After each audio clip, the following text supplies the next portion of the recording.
સાહેબ ગઈકાલે PSIનું પેપર લેવાનું, એમાં મેથ્સ અને રિઝનિંગ વિશે તમારે શું કહેવું? ને તમને શું લાગે છે કોન્સ્ટેબલમાં કેવું આવશે મેથ્સ રિઝનિંગ?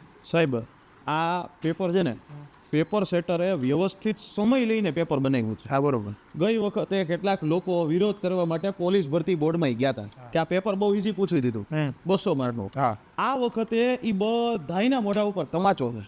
Yes sir. અને આ પેપર જે છે એ પેટા નિયમોની સાથે મેથ્સ અને રિઝનિંગની અંદર કોઈ પણ વ્યક્તિ હોય ને વિચાર કરવો પડે. અને કોઈ એમ પહેલી નજરે આને જોવે એટલે એને એમ લાગે કે ઇઝી, હા પણ પછી ખબર પડે કે આ પેપર જે છે એમાં મેથ્સ અને રિઝનિંગ જે 100 માર્કનું છે, ગેમ ચેન્જર પોર્શન છે, એ અઘરો છે, લેન્ધી છે. અને આના ઉપરથી હવે સૌથી મોટી કોમ્પિટિશન છે કોન્સ્ટેબલમાં છે. કોન્સ્ટેબલની અંદર મેથ્સ અને રિઝનિંગ એ 80 માર્કનું. એ માટે મેથ્સ અને રિઝનિંગ 80 માર્ક માટે પણ આ જ લેવલ થશે. એટલે હવે આવનારા જૂન મહિનાની અંદર પોલીસ કોન્સ્ટેબલની પરીક્ષા છે.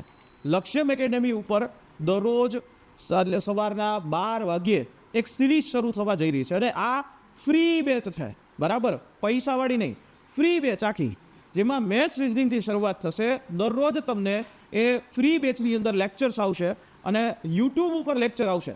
એટલે જો તમારે તમારું મેથ્સ અને રિઝનિંગમાં વાંધો પડતો હોય, સુધારવું હોય, આ ચાન્સ છે હજી તમારી પાસે, સુધારી લેજો. આવી જજો દરરોજ યુટ્યુબ ઉપર બપોરના 12 વાગે.